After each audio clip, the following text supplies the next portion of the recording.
L'AdBlue, aussi appelé solution durée, est un additif utilisé dans les véhicules diesel récents équipés d'un système SCR, Selective Catalytic Reduction.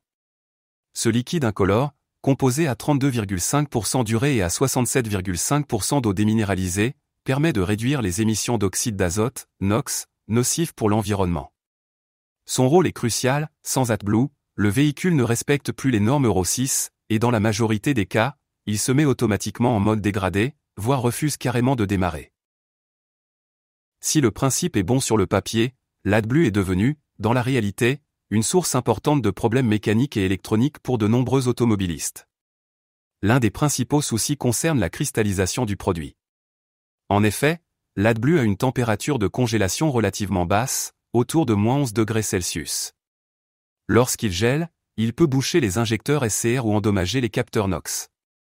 Le moindre défaut sur ce circuit peut engendrer un message d'erreur, un voyant moteur, voire un blocage complet du véhicule à cause d'un protocole de sécurité intégré dans le calculateur moteur. Autre problème fréquent, les capteurs de qualité AdBlue, qui sont souvent très sensibles. Un simple changement de température ou un défaut de calibration peut suffire à déclencher une erreur. Dans de nombreux cas, le remplacement d'un capteur SCR ou NOx peut coûter entre 600 € et 2000 €, sans compter la main-d'œuvre. Le problème, c'est que les concessionnaires refusent souvent toute prise en charge hors garantie, alors même que ces pannes sont très courantes et touchent des véhicules récents. Pour éviter ces désagréments, plusieurs bonnes pratiques doivent être adoptées. Tout d'abord, n'utilisez jamais d'AdBlue de mauvaise qualité. Évitez les bidons premier prix ou de marques inconnues. Préférez toujours un produit homologué ISO 22241.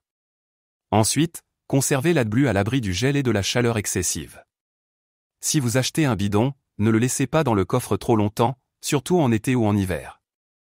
Et lorsque vous remplissez le réservoir, veillez à bien refermer le bouchon pour éviter la contamination. Un autre conseil crucial, ne jamais laisser le réservoir d'AdBlue se vider complètement. Certains véhicules prévoient un système de blocage si le niveau descend trop bas. En cas de réservoir vide, même après avoir refait le plein, un passage à la valise de diagnostic peut être nécessaire pour réinitialiser le système. Cette procédure n'est pas toujours prise en charge gratuitement par les garages. Que faire si votre véhicule est déjà touché par un problème d'AdBlue ? Première option, un passage à la valise chez un professionnel équipé. Il pourra identifier le capteur fautif ou reprogrammer temporairement le calculateur pour désactiver le message d'erreur.